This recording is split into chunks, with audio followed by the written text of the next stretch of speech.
सभे मगहिया भाई बहन के भूलेटन काका के राम राम आथिन मगहिया खबर में सुनथिन देश दुनिया के खबर। मगहिया खबर के आज लगतरिये 1000वां दिन पूरा हो रहा है। सभे देखता है सुनता है मगहिया भाई बहन के आशीर्वादी यही तरह से बनल रहे हमार यह चाहे।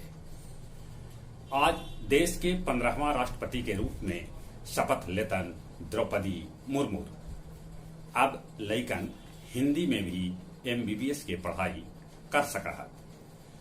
आज से 30 जुलाई तक बिहार के सभी जिला में बिजली महोत्सव मनावल जाए।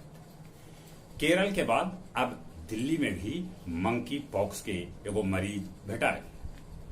अग्निवीर भर्ती लेल परीक्षा शुरू हो गए जे 30 जुलाई तक चला। रुपया 82 प्रति डॉलर तक गिर गया। अमर्त्य सेन पुरस्कार लेवे से कैलन इनकार। केंद्रीय मंत्री स्मृति ईरानी 3 गो कांग्रेसी नेता के भेजल कानूनी नोटिस। सारण पटाखा फैक्ट्री में विस्फोट होवे से 6 आदमी के है मौत के खबर सभे एक के परिवार के हथर। रूस यूक्रेन के बीच 150 दिन बाद भी लड़ाई अभियो जारी। WHO मंकी पॉक्स के घोषित कैलक इमरजेंसी। इटली में समुन्दर के रास्ते पहुंच रहलन है हजारों प्रवासी। फिलीपींस विश्वविद्यालय में फायरिंग हुए जेकरा में 3 आदमी के है मौत के खबर। हैती में लोग हमला के डर से स्कूल में ले रहलन है शरण। कैलिफोर्निया के जंगल में आग धधक रहा है।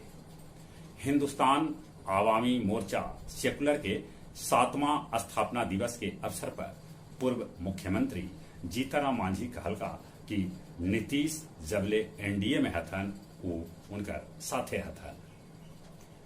लोग देलन आनंदी देवी डालमिया के श्रद्धांजलि।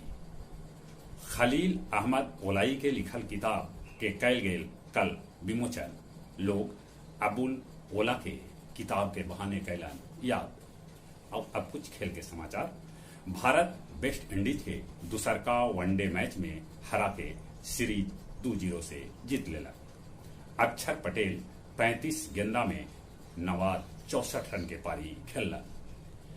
मॉस्को में गलत चाल चले पर एगो रोबोट शतरंज में एगो लड़का के अंगुरी तोड़ दिला।